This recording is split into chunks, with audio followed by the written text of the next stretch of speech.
Good evening. So many of you know I do a sport called tricking, which involves lots of flips and spins, also known as martial arts tricking. I did a little bit of traveling for this last year and then also this year. So last month I got to go down to SoCal in Irvine. Got to go to this gathering. I got to worship with Trent's family, which was cool. And be able to meet some of the people at his church down there. So that was really cool. Um, but while I was at this big tricking gathering in Irvine, I got to meet a lot of people who are well known in the sport. And the sport also kind of extends into like stunt work and like big martial artists. So there's some people who do work in Hollywood and things like that. So I got to meet a lot of people that I'd only seen either on the internet or heard about. And so it's pretty cool. It's pretty cool to like meet some of these people. But sometimes when you meet people and you've only seen a few videos of them doing like really cool things, you sort of create a perception of them. Um, and much of the time after this, and including lots of other experiences, I thought of the phrase "never meet your heroes." Not to say any of these people were my heroes, but it was interesting to meet them and realize they're just another person, um, and in many cases, very different personality than I would have thought. Um, and this popped up not just at this place, but just all over the place. I feel like in the past year or so in my life. Um, and I kept thinking about the fact that much of the time we tend to think of other people and either put them on a pedestal or we think of them in a certain way, and we start to realize that all of us are actually kind of the same. Like most of these people are actually just another person, just doing their own thing. And it reminded me of Ecclesiastes chapter 1 verse 9, which says there's nothing new under the sun. And it also reminded me of Romans 3:23, which says, "For all have sinned and fall short of the glory of God." Because much of the time we think of these perfect people, and we realize that none are perfect, and it's a little bit scary to think about the fact that if you just take these two verses by themselves, it seems very hopeless, especially this first part of Ecclesiastes.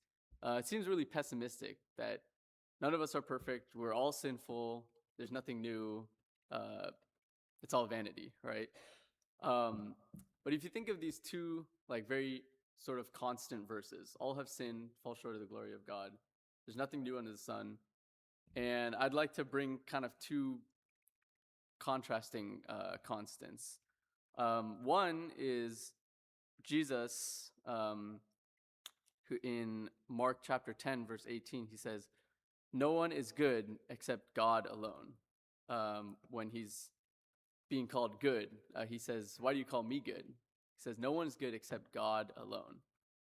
And so when we think about this idea that all of us are so evil and wicked, we've all sinned and fall short of the glory of God, there's nothing good except God. God is the one constant that's good. Um, and I also thought about John chapter 14, verse 6, which says, "I am the way and the truth and the life. No one comes to the Father except through me." So the obvious conclusion is if we have all this wickedness and there's nothing new and there's this really pessimistic idea on this side, the contrast to that is God. God being the only good thing, the most pure good thing. And the way to get to that is through Jesus. Jesus says he's the way, he's the truth, and the life. And that the only way to get to God is through him. We, in the high school class, Trent and I have been teaching the high school class, and we are a little bit behind the curve. We've been going one chapter at a time, and at some point we'll have to cover two. But you're gonna laugh at me at what chapter we're in. But right now we just finished Mark chapter 7. So in Mark chapter 7, the Pharisees are trying to test Jesus, and they're asking him, why do your disciples do this? Why don't they follow the traditions? And Jesus kind of seems very done with them. He's like, guys, we've been over this. But he quotes from Isaiah. He quotes, this is Mark chapter 7, verse 6 and 7. Jesus quotes from Isaiah saying, "This people honors me with their lips, but their heart is far from me. In vain do they worship me, teaching as doctrines the commandments of men." Much of the time we create and follow our own commandments, or we see other people's commandments or the way that they're living, and we sort of copy those things, and we start to adopt them as doctrine. And much of the time it happens very slowly and in small ways. And it's also possible for this to happen in bigger ways, and for there to be fundamental misunderstanding. But for most of us, this is kind of happening in these small ways. And so what we really need to do is ignore the ways of man and look to Jesus and see he offers us a very simple but yet incredible gospel.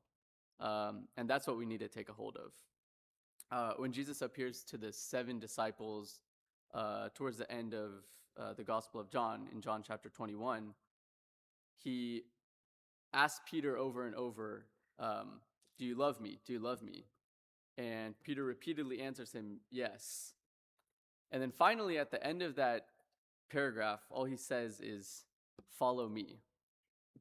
So the two big things that Jesus is asking is calling us to love him, and if we truly love him, to follow him.